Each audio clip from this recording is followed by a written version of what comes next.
নমস্কার, স্কিল বাংলা চ্যানেলে আপনাদের সকলকে স্বাগত জানাই। নিশ্চয়ই আপনারা এতক্ষণে দেখে নিয়েছেন সোশ্যাল মিডিয়াতে এবং খবরের চ্যানেলগুলোয়, তাদের ইউটিউব চ্যানেলগুলোয়, খবরের চ্যানেলের যে দলে দলে বাংলাদেশি তারা পশ্চিমবঙ্গ বাংলাদেশের সীমান্তে ভিড় করছে এবং সীমান্ত দিয়ে বাংলাদেশে পালাচ্ছে। প্রথম কথা, এই ভিডিওটায় আমি না তো আপনাকে কোনো নিউজ আর্টিকেল দেখাবো, না তো আপনাকে কোনো ভিডিও দেখাবো।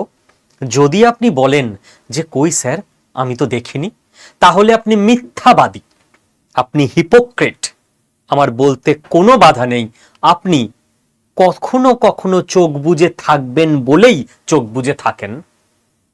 যদি আপনি এখনো না দেখে থাকেন, আপনার যেটা পছন্দ, এবিপি আনন্দ থেকে, রিপাবলিক বাংলা থেকে, জি24 ঘন্টা থেকে, আরো যা যা যা যা চ্যানেল আছে, তাদের ফেসবুক পেজে চলে যান। গিয়ে আজকের এবং গতকালের লাস্ট দুদিনের তাদের ফেসবুক পেজের ভিডিও এবং পোস্টগুলো দেখে নিন।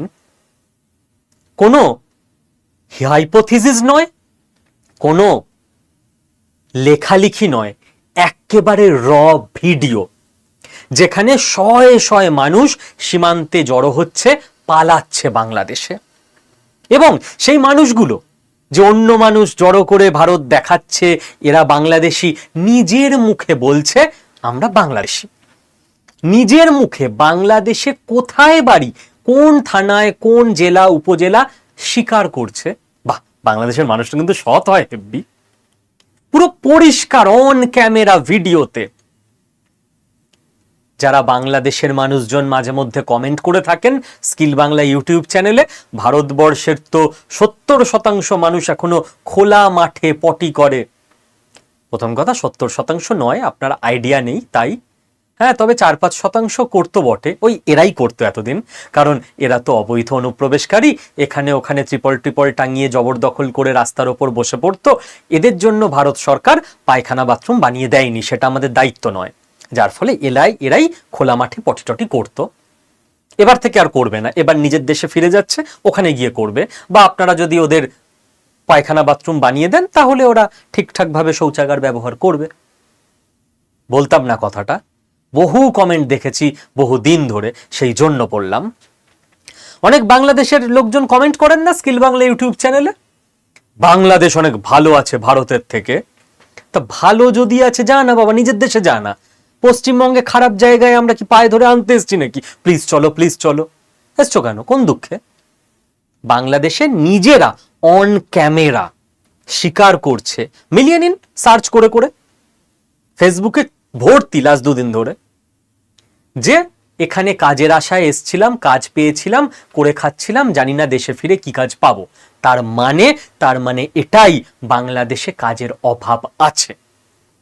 এবং ভারতবর্ষে, পশ্চিমবঙ্গে অনেক বেটার সিচুয়েশন বাংলাদেশের থেকে।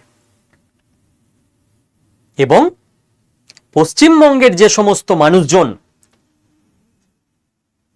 চারদিকে বলছিলেন কোথায় রোহিঙ্গা, মুখ্যমন্ত্রী শুভেন্দু অধিকারী সাম্প্রদায়িক উস্কানি দেওয়া মন্তব্য করছিলেন রোহিঙ্গা রোহিঙ্গা বলে, তো এরা কারা?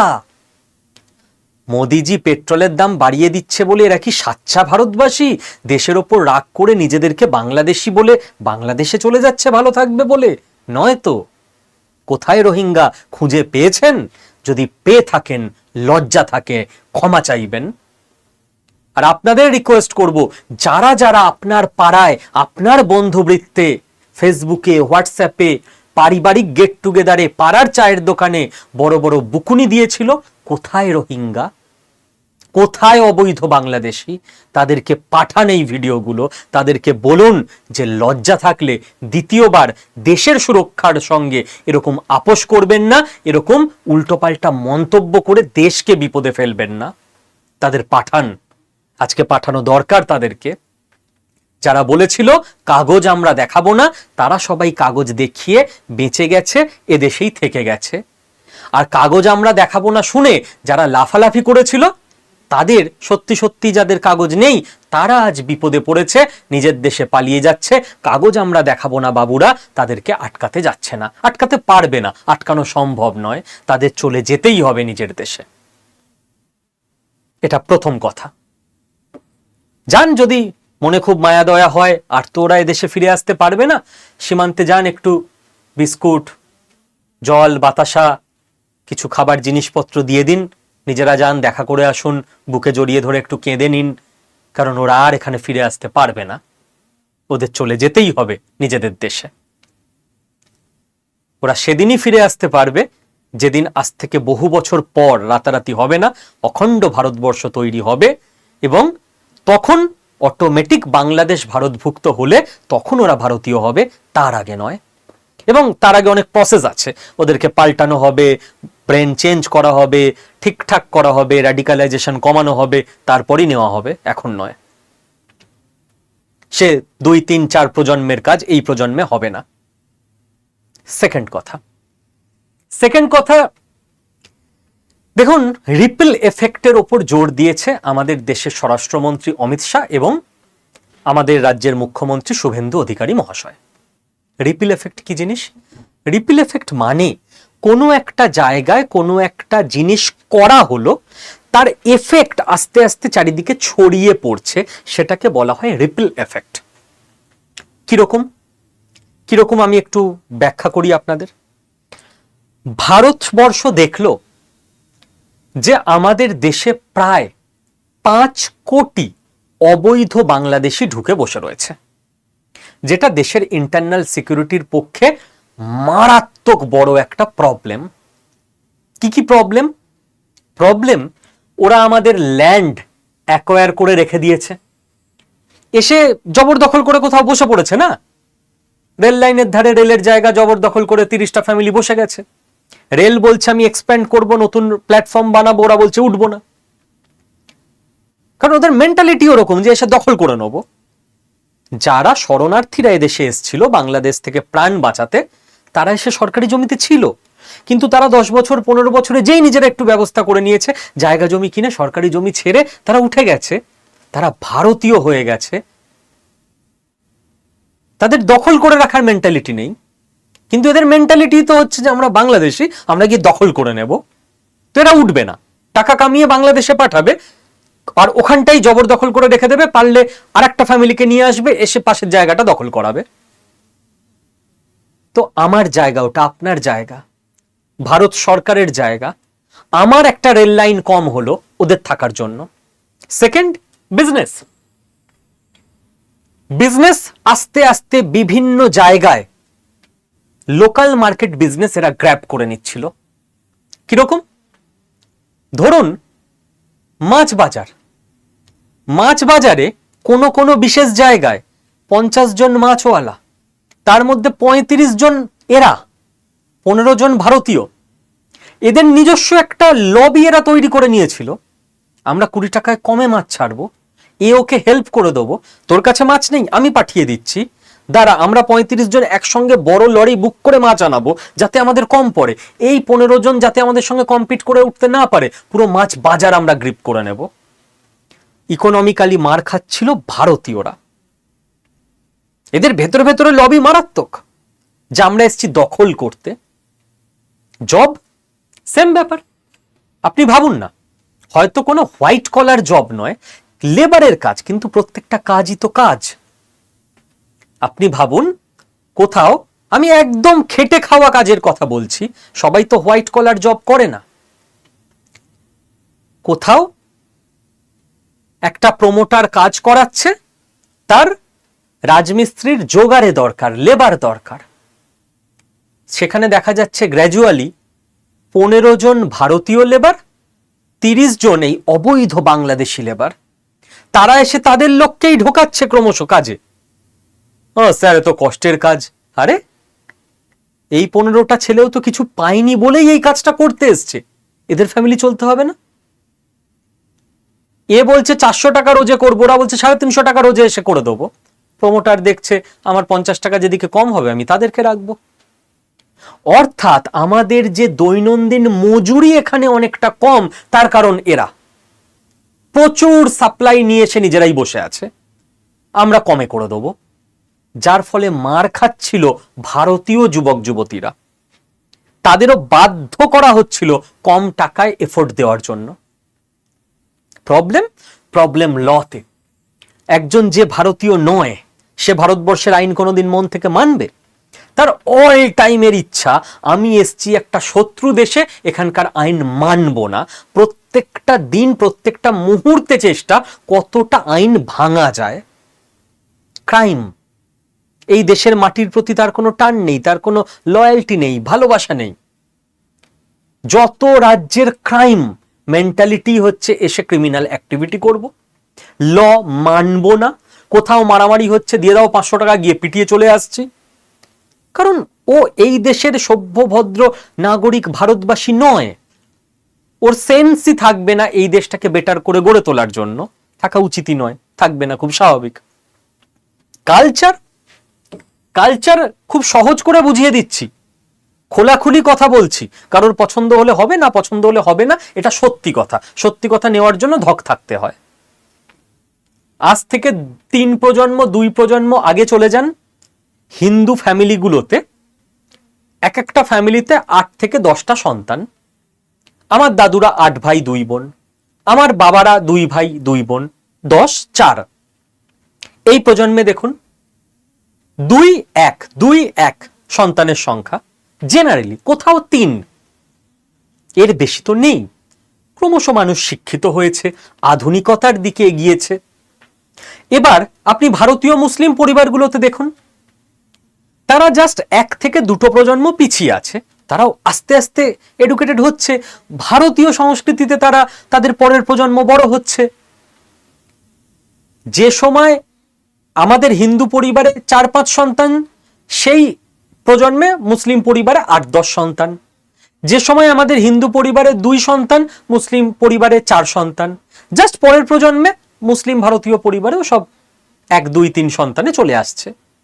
শিক্ষা, একটা দেশ একসঙ্গে এগোচ্ছে। আপনি এই অবৈধ বাংলাদেশি অনুপ্রবেশকারী মুসলিম পরিবারগুলোকে দেখুন। আমি বলছি না, অন ক্যামেরা লাস্ট 2 দিনের ভিডিওতে পেয়ে যাবেন, বলছে আমার 12টা সন্তান,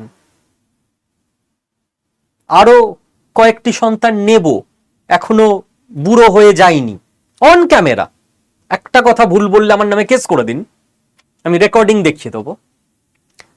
কারণ এই যে কালচার থেকে এসছে, যে বাংলাদেশের কালচার থেকে এসছে, সেখানে এটাই কমন। সেখানে 12টা সন্তান নেওয়াই বেশ একটা প্রাউড ব্যাপার, বিশাল কিছু উদ্ধার করে দিয়েছি। এই বিশাল প্রেশার জনসংখ্যা ভারতবর্ষের ওপর পড়ছিল। এই মানুষগুলোর রেশন থেকে শুরু করে, ফ্রি ট্রিটমেন্ট থেকে শুরু করে, সরকারি হসপিটালে, সেগুলো আমার ট্যাক্সের টাকায় হচ্ছিল, আপনার ট্যাক্সের টাকায় হচ্ছিল। আমি কেন নেব বিদেশের লোড? আমার ট্যাক্সের টাকায় আমার দেশেরই একজন হিন্দু চিকিৎসা হোক, মুসলিমের চিকিৎসা হোক, ভারতীয়র চিকিৎসা হোক, একজন ভারতীয় রেশনে খাবার পাক, কোন রিলিজিয়ান দেখার কোনো দরকার নেই। বাংলাদেশের অবৈধ অনুপ্রবেশকারীর রেশনের টাকা আমি কেন দেব? কালচার নষ্ট করে দিচ্ছিল, ডেমোগ্রাফি বদলে দিচ্ছিল। এরা এসে চাইল্ড ম্যারেজ করছিল, 12 বছর বয়সে মেয়ের বিয়ে দিচ্ছিল। কারণ এরা কাঁটাতার টোপকে এপারে তো চলে এসছে, বাট ওপারে ওটাই ওদের কালচার। 12 বছরে বিয়ে দিলে সে হচ্ছে বিশাল বড় ইসলামিস্ট, সে তত বড় একদম ধার্মিক ব্যক্তি। এবং এই দেশের, এই রাজ্যের গ্রামে কালচারগুলো বিগড়ে দিচ্ছিল। এবং প্রবলেম ইন্টারনাল সিকিউরিটির। আমাদের দেশের মধ্যে ডিপ স্টেট যদি চায় যে ভাই বিস্ফোরণ ঘটানো হবে, তোমাকে দেওয়া হচ্ছে 10 লাখ টাকা, এই বিস্ফোরক ভর্তি ব্যাগটা ওখানে দিয়ে আসবে, বলে হ্যাঁ দিয়ে আসবো, উঠবে তো ভারত উঠবে, আমার কি। কিন্তু ভারতবাসী এই কাজটা করবে তার সম্ভাবনা খুব কম। হ্যাঁ, লোভী ভারতবাসী থাকবে, বাট সম্ভাবনা খুব কম। বাংলাদেশি অবৈধ অনুপ্রবেশকারী এই কাজটা করবে, তার সম্ভাবনা খুব বেশি। কারণ তার ভারতবাসীর প্রতি, ভারতবর্ষের প্রতি কোনো মায়া দয়া মমতা কিচ্ছু নেই। ইন্টারনাল সিকিউরিটিতে একটা বড় চ্যালেঞ্জ তৈরি ছিল।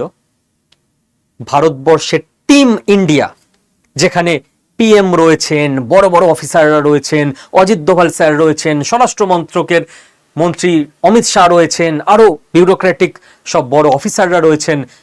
তাদের কাছে চিন্তাটা ভেবে দেখুন, এই প্রবলেম সলভ করতে হবে, কি করে করবে? রাতারাতি এদের মেরে ভাগানো হবে? সম্ভব নয়। মানবাধিকার কর্মী সংগঠন সব চলে আসবে।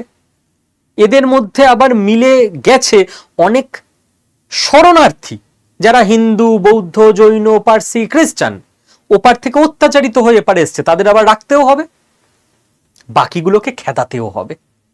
এই প্রবলেমের তো সাধারণ মানুষ কোনো সলিউশনই পেত না।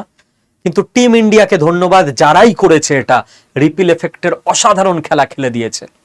কি রিপিল এফেক্ট এবার আমি আপনাকে বোঝাচ্ছি, প্রবলেম বুঝিয়ে দিলাম আগে। এই প্রবলেম দেখে সেই টিম ইন্ডিয়া, আমি জানি না তার মধ্যে কারা কারা ছিল যারা এই প্ল্যান বানিয়েছে, তাদের মাথা ঘেটে যায়নি, তারা ঠান্ডা মাথায় খেলে গেছে। লোকে ফেসবুকে জ্ঞান দিয়েছে এটা ভুল হচ্ছে, ওটা ভুল হচ্ছে, কিন্তু এত বড় প্রবলেম হ্যান্ডেল করা চারটিখানি কথা ছিল না। প্রথমে কি করা হলো ভারতবর্ষে, এবার মেলান, দেখুন কি করে ডটগুলো মিলে যায়। এনআরসি এখনো হয়েছে, হয়নি, কিন্তু এনআরসির একটা হাওয়া তোলা হয়েছিল, তাই না? আমার তো মনে হয় খুব ইচ্ছে করে, যাতে করে এই অবৈধ অনুপ্রবেশকারী যারা আছে তাদের মধ্যেও তো 3 রকম প্রাণী আছে না, প্রাণী মানে মানুষ আর কি, যারা ভীতু, এই নানা বাবা ধরে টরে জেলে রেখে দেবে সারা জীবন, তার থেকে পালাই, নিজের দেশে থাকি, যা পারি খেয়ে পড়ে বেঁচে থাকবো। 2, এখন যাওয়ার কিছু নেই, দেখি না অবস্থা, তারপর বুঝবো। 3, যাবো না, এখানে আমাদের ক্ষমতা আছে, গ্রাম পঞ্চায়েত আমরা দখল করে নিয়েছি, এই গ্রামের তো 90% আমাদেরই লোক, কে আমাদের সরাবে, আমাদের পলিটিক্যাল পাওয়ার আছে। এই 3 শ্রেণীর লোক। দেখুন এনআরসির যে হাওয়াটা উঠলো, এনআরসি হচ্ছে, ডিটেনশন ক্যাম্প হবে, ভরে দেওয়া হবে ক্যাম্পে, তখন কিন্তু প্রচুর লোক, আচ্ছা আপনি কিন্তু যারাই পালাচ্ছে তারা আপনাকে বাইট দিয়ে ক্যামেরার সামনে পালাবে তা নয়, বেশিরভাগ মানুষ কিন্তু রাতের অন্ধকারে চুপি চুপি পালাচ্ছে, তাদের মধ্যে কয়েকজনকেই খালি মিডিয়ার সামনে দেখা যাচ্ছে। আপনাকে সবাই জানিয়ে পালাবে এমনটা নয়, পালানোর ইউএসপি হচ্ছে না জানিয়ে পালানো, না জানিয়ে চলে যাওয়া। তো তখন ওই রিপল এফেক্ট যেটা তৈরি হলো, মানুষের মানে অবৈধ অনুপ্রবেশকারীদের মনে ভয়, এর ডার আচ্ছা লাগা যদিও, তো এই ভয়, এখান থেকে কিছু মানুষ কিন্তু যারা ওই প্রথম দিকের লোক, যে না না বাবা কি দরকার, পালাই বাবা নিজের দেশে, ওখানে যা হয় হবে, তারা কিন্তু আস্তে আস্তে চলে গেল এদেশ থেকে।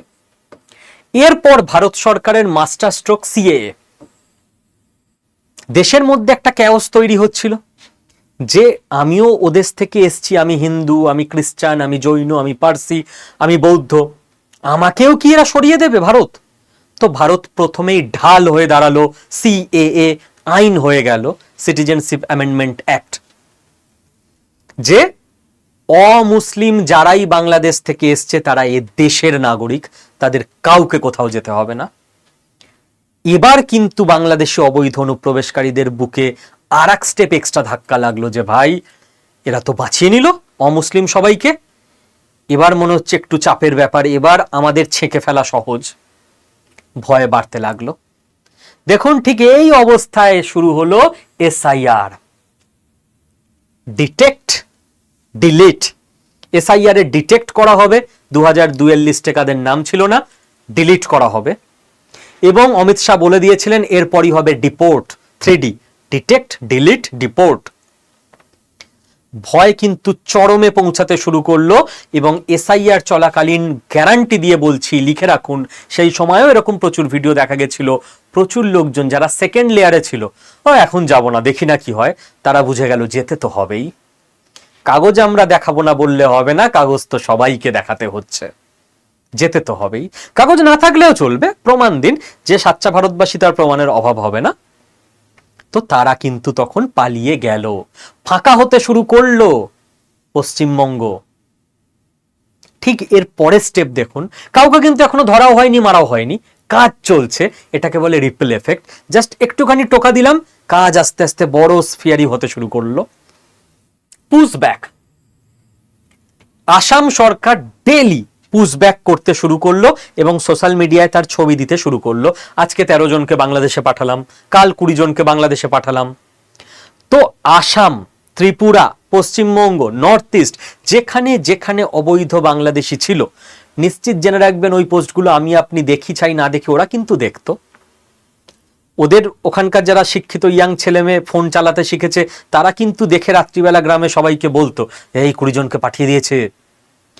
ভয় বাড়তে থাকলো, যে ভাই এবার তো পুশব্যাক পশ্চিমবঙ্গেও হবে যদি এই সরকারি ক্ষমতায় চলে আসে। এবং এই সরকার ক্ষমতায় এসেই শুভেন্দু অধিকারী অ্যানাউন্স করে দিলেন যে 23টা জেলায় হোল্ডিং সেন্টার বানাও, ধরবো আর ভরবো। ভয় চরমে চলে গেল। তখনও অনেকে ভাবছিল ধর এসব চুক্তি দিচ্ছে, বানাবে না, করতে পারে নাকি সরকার। হ্যাঁ, মানবাধিকার সংগঠন আছে, সারা পৃথিবীর নিউজ চ্যানেলে লেখা হবে মানুষের ওপর অত্যাচার হচ্ছে, আমাদের যারা ন্যারেটিভ লেখার লোক আছে ফেসবুকে তারা লিখবে এ কি অমানবিকতা, এই রোহিঙ্গাহীন উপত্যকা আমার দেশ না। যেই হোল্ডিং সেন্টারে মালদা মুর্শিদাবাদে 2জন 3জন 8জন 7জন করে ধরে ভরে দেওয়া হলো, একদম ফাইনাল ভয়টা কাজ করে গেল যে ভাই এবার আর ছাড়বে না ভারত সরকার এবং পশ্চিমবঙ্গ সরকার, পালা। যারা বলেছিল কি হবে, সব আমাদের হাতে, দখল করে নিয়েছি আমরা, যাব না আমরা, ওরাও সব লোটা কম্বল ফেলে দৌড়াচ্ছে এবার। এবং শুভেন্দু অধিকারী মুখ্যমন্ত্রী অফিসিয়ালি ক্যামেরার সামনে জানিয়ে দিলেন পালাও পালাও, আর যদি থেকে যাও তাহলে কি হবে ভাবতে পারছো না। কফিনের শেষ পেরেক। এবং দলে দলে বাংলাদেশি পালাচ্ছে বাংলাদেশে, আবার বাংলাদেশে গিয়ে খোলা মাঠে পটি করবে। বাংলাদেশি ভাই বোনদের কমেন্ট এই ভিডিওতে দেখতে পাবেন না, অন্য জায়গায় সে কত জ্ঞান কত বিদ্যা সব কিছু কমেন্ট সেকশনে ফলিয়ে যায়। নিজের দেশের লোককে নিজের দেশে রাখো না। আবার দেখবেন এখানে কমেন্ট করতে আসতে পারে 1 কোটি ভারতীয় বাংলাদেশে চাকরি করছে। কোন ভারতীয়র খেয়ে দিয়ে কাজ নেই বাংলাদেশে গিয়ে চাকরি করবে? খুঁজে বের করো না, খুঁজে বের করো কোন ভারতীয় আছে, দিয়ে পাঠিয়ে দাও দেখি। মুখের কথায় প্রমাণ ছাড়া, আমরা তো প্রমাণ দিয়ে দিচ্ছি, তোমাদের দেশের লোকেরা অন ক্যামেরা স্বীকার করছে আমি বাংলাদেশ থেকে এসেছি। তুমি একটা ভিডিও দেখাও না যে রয়েছে ভারতীয় বাংলাদেশে। দেশটাই ছিল ভারতবর্ষ, সেখান থেকে রিলিজিয়াস গুন্ডামি ভণ্ডামি করে একটা টুকরো কেটে নিল, আবার বড় বড় কথা ভারতীয় আমাদের এখানে আছে।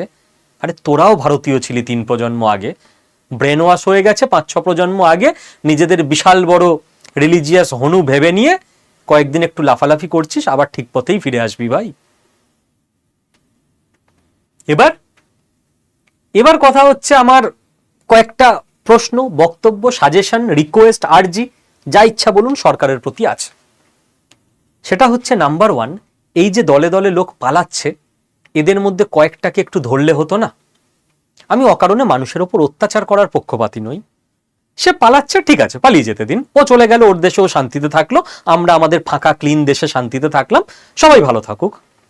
আমি এদের ধরতে বলছি এই কারণে যে এরা অন ক্যামেরা স্বীকার করছে আমার প্যান কার্ড আছে, আধার কার্ড আছে, ভোটার কার্ড অমুক পার্টির লোক, আমি বলেই দিচ্ছি তৃণমূল পার্টির লোক বানিয়ে দিয়েছিল, আমার রেশন কার্ড আছে, লক্ষ্মীর ভান্ডারে টাকা পেতাম, তো সব ডকুমেন্টস আছে।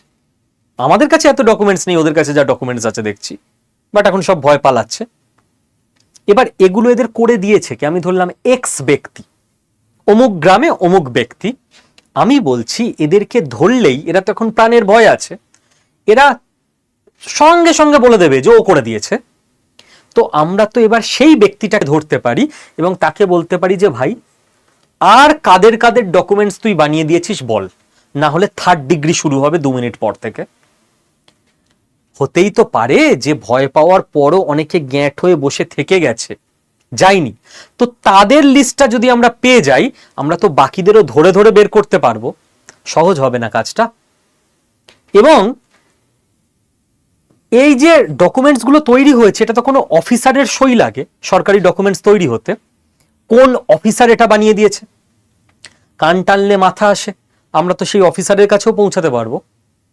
এ লোক তো বলে দেবে যে স্যার আমি এই অফিসারের কাছে পাঠাতাম, এ বানিয়ে দিত, যে ভাই তুমি এই ফেক ডকুমেন্টস গুলো বানিয়েছো কেন? তোমার ও যদি বলে যে আমি বানাইনি স্যার, আমার চাকরি চলে যেত, ওকে ঠিক আছে, কে তোমার চাকরি খেত? কোন প্রভাবশালী ছিল তোমার পেছনে? কোন নেতা মন্ত্রী কে ছিল যে ইনস্ট্রাকশন দিয়েছিল অবৈধ অনুপ্রবেশকারী বাংলাদেশিদের ডকুমেন্টস বানিয়ে দিতে হবে, ফেক কাগজ বানিয়ে দিতে হবে? কে ছিল? যতক্ষণ না সেই অবধি আমরা পৌঁছাতে পারছি, আমার মনে হয় একটা কাজ তো হচ্ছে, এরা পালাচ্ছে, ফুলপ্রুফ কাজটা হবে না। তাই এদের মধ্যে কয়েকটাকে ধরে গোয়েন্দা সংস্থাকে দিয়ে এই কাজটাও করানোর প্রয়োজনীয়তা আছে। এই যে যে পালাচ্ছে এরা কিন্তু এরা অনেক সময় কি করে, আপনার বাড়িতে এসে হয়তো ভাড়া নিয়ে আছে, আপনিও তো সত্যি কিছু জানেন না। এবার আপনার পাড়ার একজন হয়তো নিয়ে এসছে, যে আব্দুল হয়তো নিয়ে এসছে সেই অবৈধ অনুপ্রবেশকারী বাংলাদেশকে, এসে বলছে দাদা এর নাম রহিম, এ মালদায় থাকে, আমার পুরনো পরিচিত, একে থাকতে দিন না। আপনি থাকতে দিয়ে দিয়েছেন। রহিমকে যে মালদাবাসী বলে আপনারই গ্রামের আব্দুল নিয়ে এসে আপনার ওখানে থাকতে ব্যবস্থা করে দিল, পাকড়াও করুন আব্দুলকে। তুমি মিথ্যে বলেছিলে কেন?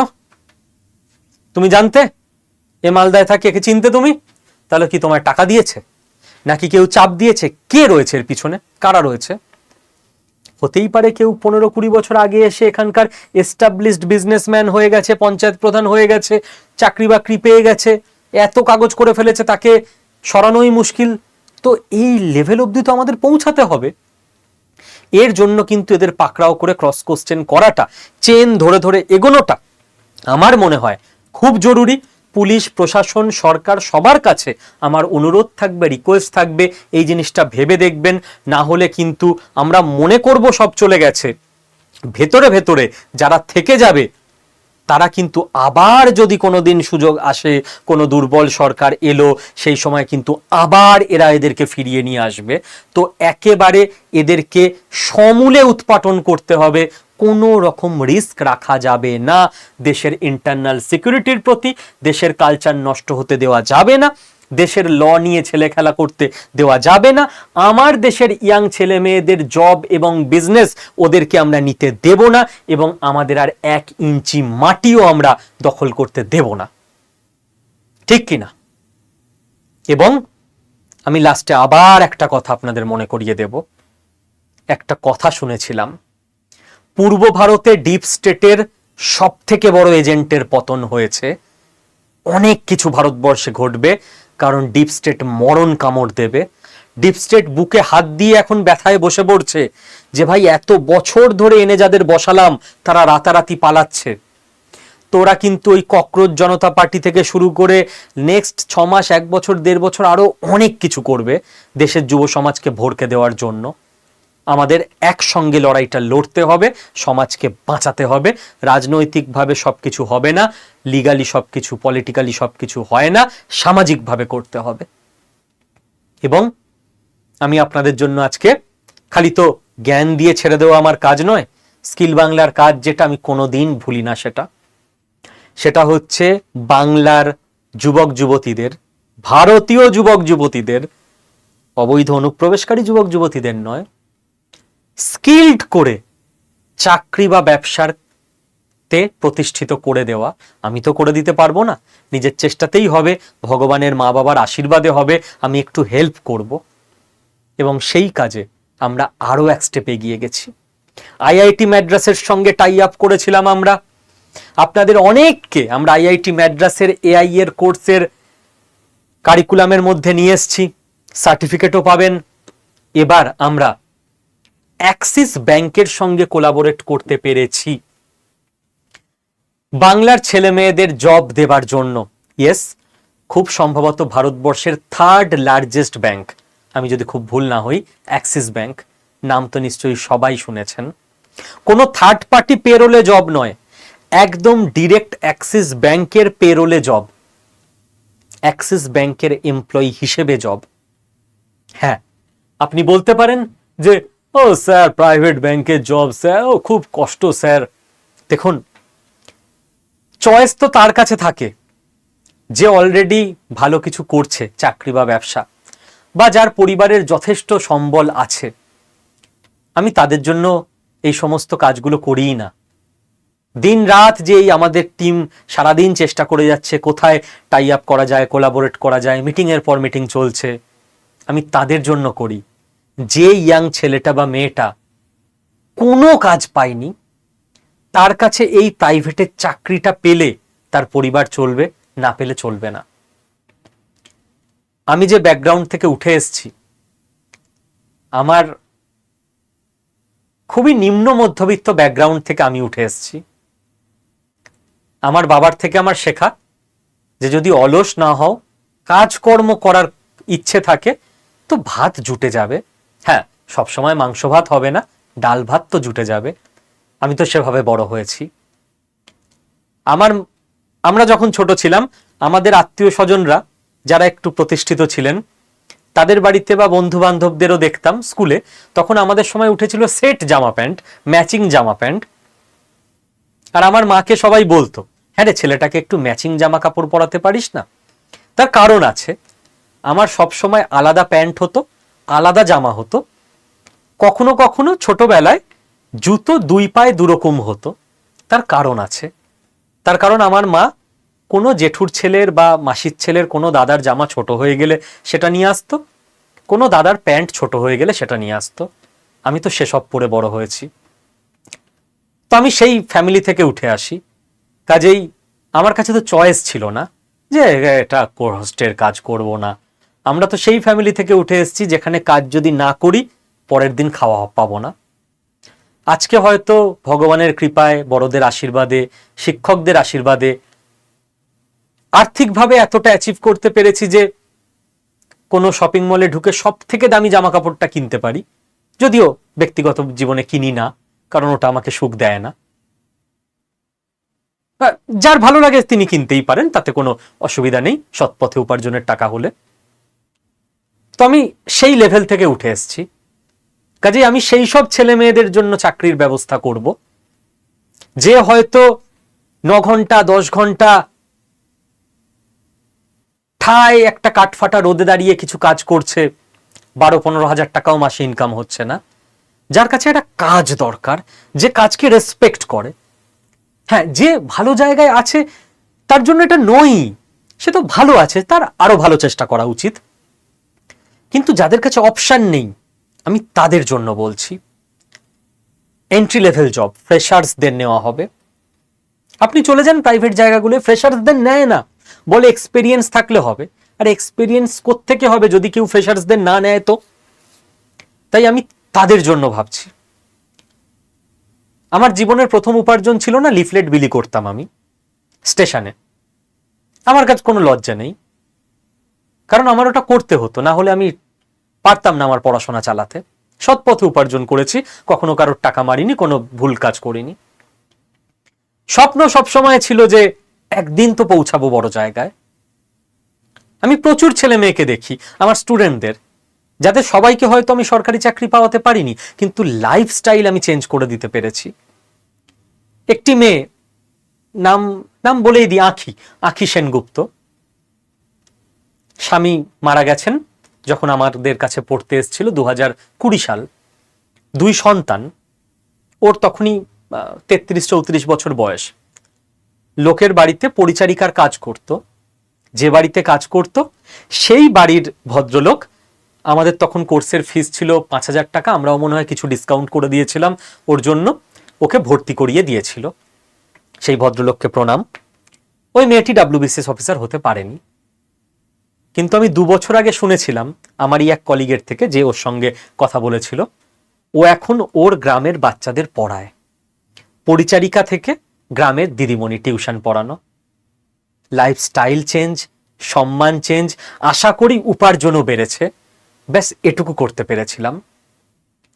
যে ওই অবস্থায় আছে কিন্তু স্বপ্ন আছে আমি আমার জীবনকে পাল্টাবো, আমরা তাদের জন্য চাকরির ব্যবস্থা করছি। কেউ অলরেডি ভালো জায়গায় আছে, সে আরো ভালো চেষ্টা করুক, শুভেচ্ছা রইল। কিন্তু যার কাছে অপশন নেই, তার জন্য আমরা আছি। আমি এক জায়গায় পড়াতাম, নাম বলেই দিচ্ছি, জর্জ টেলিগ্রাফ।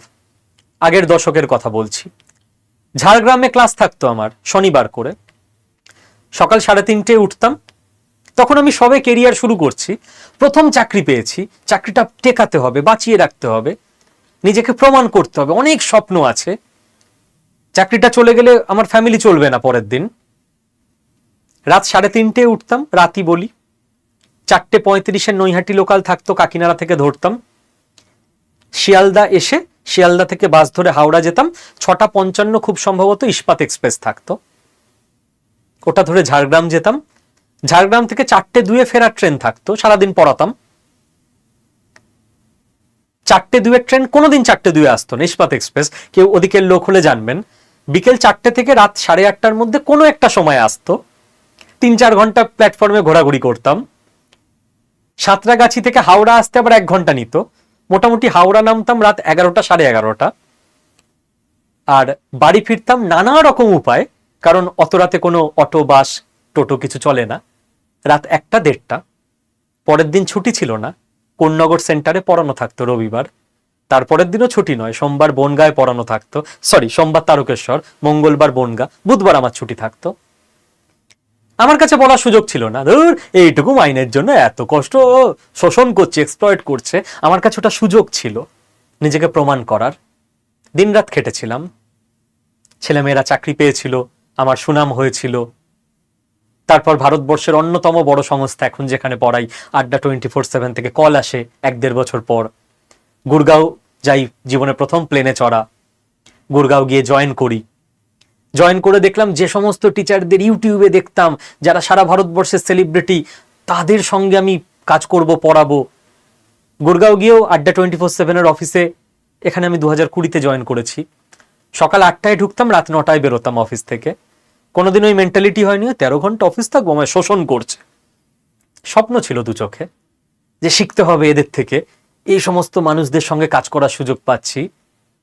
হয়তো সেই চেষ্টাটা ছিল বলে আড্ডা 24/7-এও ফ্যাকাল্টি হিসেবে জয়েন করে আজকে 6.5 বছর পর অ্যাসোসিয়েট ডিরেক্টর হতে পেরেছি। এখন তো আমার বছরে 88 দিন ছুটি, 52টা রবিবার, 12টা ন্যাশনাল হলিডে, 24টা সিএল। আপনি দেখে নিন তো লাস্ট 1 বছর আমাদের স্কিল বাংলা চ্যানেলের ভিডিও সেকশনে 88 দিন গ্যাপ আছে কিনা ভিডিও। ছুটির দিন আমি চলে আসি অফিসে। আমি একটা জিনিস আমার বাবার থেকে শিখেছি, যে যেদিন তুমি তোমার কাজে ফাঁকি দিতে শুরু করবে, কাজকে শ্রদ্ধা করবে না, আর মনে হবে ধর আমার তো 9 to 5 জব হলেই ভালো হতো, সেদিন আর তুমি উন্নতি করতে পারবে না। তো আমি তো এই মেন্টালিটির মানুষ, আমার বাবা মা তো আমাকে এইভাবে বড় করেছে। হতে পারে আপনাদের কারোর সঙ্গে মিলবে না, বলবেন না না না আপনি পাগল লোক, এটাকে এক্সপ্লয়টেশন বলে, হতে পারে। কিন্তু ওই বললাম, আমি তাদের রিপ্রেজেন্ট করি যাদের কাছে এখন জীবনে কিচ্ছু নেই, কিন্তু দু চোখ ভরা স্বপ্ন আছে আর জীবনে কিছু করতে চায়। তাদের জন্য আমি আগামীকাল অ্যাক্সিস ব্যাংকের জবের নিউজ এই চ্যানেলে অ্যানাউন্স করব। অ্যাক্সিস ব্যাংকের সঙ্গে আমাদের স্পেশাল একটা টাই আপ, একটা আন্ডারস্ট্যান্ডিং হয়েছে অফিসিয়াল। ইয়াং ছেলেমেয়েরা তৈরি থেকো, আপনাদের বাড়িতে যারা ইয়াং ছেলেমেয়ে আছে, যাদের স্বপ্ন আছে, খাটতে চায়, তারা তৈরি থেকো, তাদেরকে তৈরি থাকতে বলবেন। আগামীকালের ভিডিওতে এই চ্যানেলে অ্যানাউন্স করব, চাকরি পাইয়ে ছাড়বো। 6 মাস এক্সপেরিয়েন্স যেই তোমার হয়ে যাবে না, তারপর তুমি যদি মনে করো এই চাকরি তোমার স্যুট করছে, এখানে কেরিয়ারের উন্নতি সম্ভব, থেকে যাবে, না মনে হলে অন্য চাকরিতে সুইচ করে যাবে। বাট এক্সপেরিয়েন্সড হওয়াটা খুব জরুরি। ফ্রেশার্সদের জন্য এই পৃথিবীটা খুব কঠিন, ফ্রেশার্সদের কেউ নিতে চায় না, আর আমরা ফ্রেশার্সদের চাকরির ব্যবস্থা করাবো। থ্যাংক ইউ, সকলে ভালো থাকবেন। এই ভিডিওটাকে পারলে পশ্চিমবঙ্গের সমস্ত মানুষের কাছে শেয়ার করবেন, কারণ যখন আমি বেকার ছিলাম, ইউনিভার্সিটি পাশ করার পর চাকরি জোটেনি, তখন ফিল করতাম একটা চাকরির কতটা গুরুত্ব। একটা চাকরি একটা মানুষকে না, একটা ফ্যামিলিকে বাঁচিয়ে দেয়। এটুকুই রিকোয়েস্ট রাখবো আপনাদের কাছে। বাকি আমার দায়িত্ব, কালকে অ্যানাউন্স করছি, আমার টিমের দায়িত্ব। থ্যাংক ইউ, জয় হিন্দ।